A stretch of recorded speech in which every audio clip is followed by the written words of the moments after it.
La matinale de Radio Classique avec David Abiker. C'est l'heure des voix de l'économie. Stéphane, c'est à vous. Bonjour Nathalie Janson. Bonjour Stéphane. Professeur d'économie à la Neoma Business School. Bienvenue sur Radio Classique. Pourquoi est-ce que la Fed a opté à nouveau pour le statu quo après le ralentissement assez spectaculaire de l'économie au premier trimestre ? Elle avait déjà alerté sur ce point dans les semaines qui ont précédé la décision, puisqu'en effet, elle est très inquiète évidemment du ralentissement de l'économie, mais elle a peur, donc, ce qui engendrera sans doute une hausse du chômage, c'est la première peur. Mais comme les prix restent relativement, enfin les indices de prix sont toujours un peu au-dessus de 2%, et que une baisse du taux du dollar pourrait en fait engendrer des coûts, des renchérissements de certains produits, eh bien effectivement elle craint que cette inflation ne soit pas sous contrôle.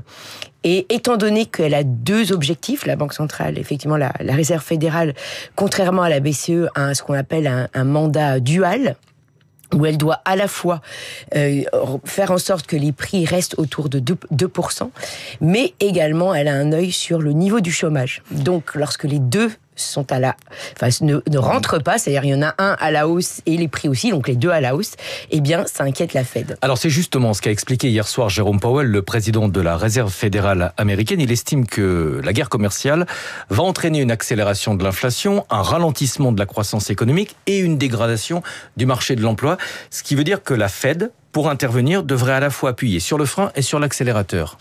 Oui, ça rend sa tâche extrêmement difficile. Je pense qu'il était un petit peu soulagé de voir des chiffres de l'emploi qui n'étaient pas si mauvais que ça, qui ont été publiés la semaine dernière. Néanmoins, il sait très bien qu'aujourd'hui, on a eu une suractivité temporaire due à la crainte des mesures protectionnistes de Donald Trump.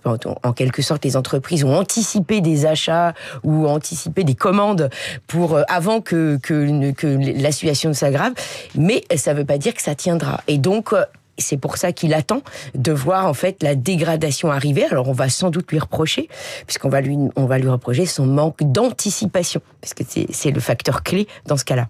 Quelles sont les anticipations du marché pour les prochains mois aux États-Unis ? Est-ce que les marchés financiers attendent une baisse des taux de la Fed et à quelle échéance ?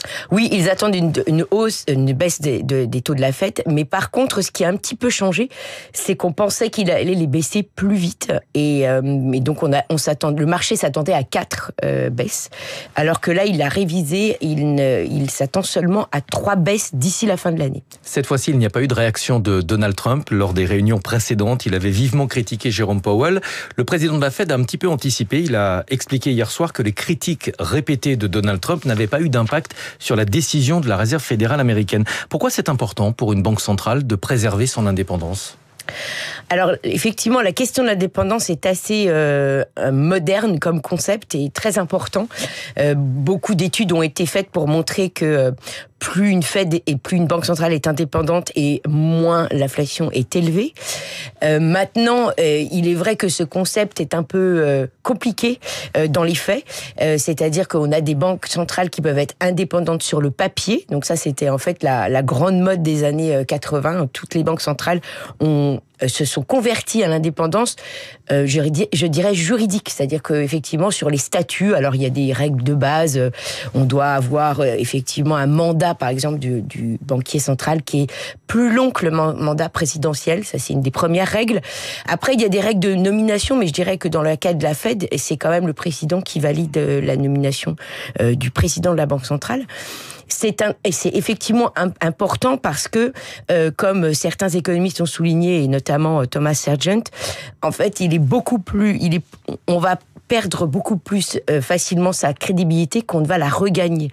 Et pourquoi c'est important d'être crédible ? Eh bien, parce que on va ancrer les anticipations du marché, et c'est pour ça qu'une banque centrale, plus ce qu'elle dit est crédible, et plus elle a de chances que les acteurs en fait croient en son action. Et si elle dit que l'inflation va être faible, eh bien, ça permet en fait aux entreprises de continuer de dérouler leur plan d'activité économique sans avoir d'hésitation sur ce qui adviendra dans le futur. Vous dites que les banques centrales sont indépendantes sur le papier. Ça veut dire qu'en pratique, vous en doutez doutez un petit peu ? Alors oui, il y a toute une littérature assez intéressante sur le fait qu'on distingue l'indépendance de jure de l'indépendance dans les faits.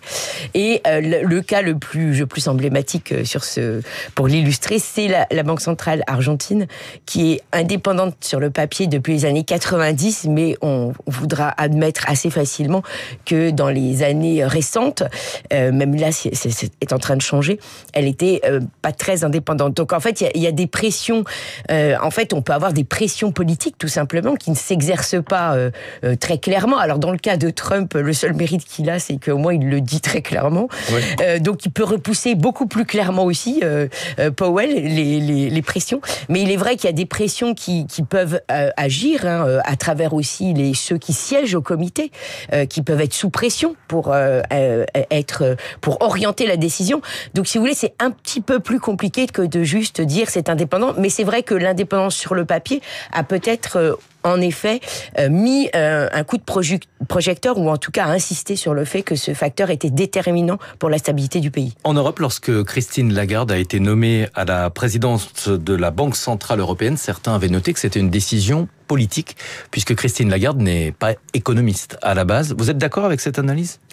Alors oui, il y avait de toute façon la décision de la nomination de la responsable de la BCE est toujours problématique, puisque comme on est plusieurs pays, forcément, on va se demander quel pays va remporter ce gros lot. La France l'avait déjà eu, la présidence, donc forcément, ça questionne sur pourquoi elle l'a à nouveau. Et en effet, c'est facile de critiquer le fait que Christine Lagarde soit pas économiste. Je dirais que Powell non plus, ils sont tous les deux juristes, donc ça n'en fait pas un critère, mais c'est vrai que ça prête le flanc aux critiques, puisqu'on va se dire qu'ils vont être plus influençable, parce qu'à nouveau, c'est la même chose pour la BCE, c'est un comité qui siège. Donc après, les membres du comité peuvent, à eux, être sous pression, et cette pression peut ressortir dans les votes. La guerre des devises, c'est aussi l'actualité, la dépréciation du dollar et la manière dont les autres banques centrales, notamment la Chine, peuvent réagir. Vous aviez été l'une des premières à m'alerter en me disant la prochaine guerre sera celle des devises.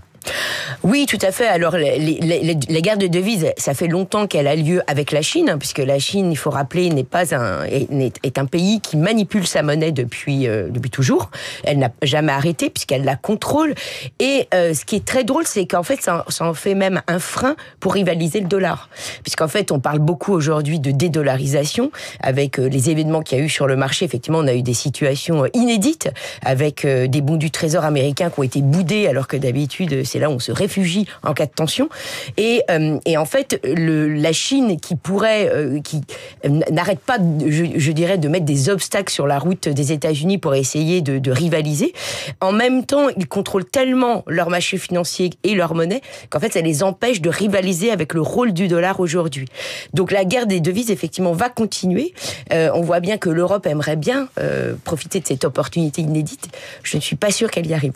Voilà, manipulation de devises, ça pose à nouveau la question de l'indépendance des banques centrales. Merci beaucoup Nathalie Janson d'être venue ce matin sur Radio Classique, professeure d'économie à la Neoma Business School. Stéphane, une auditrice nous écrit vous êtes là Stéphane Pedrazzi, c'est la bonne surprise de ce matin. Vous avez des fans et ils ça vous retrouveront... vous surprendre. Ah mais non, je suis ravi pour vous. Ils vous retrouveront demain dès 6h pour la matinale de l'économie. Merci bonjour à tous les notre deux. Auditrice. Allez, tout de suite Karine Dijoux.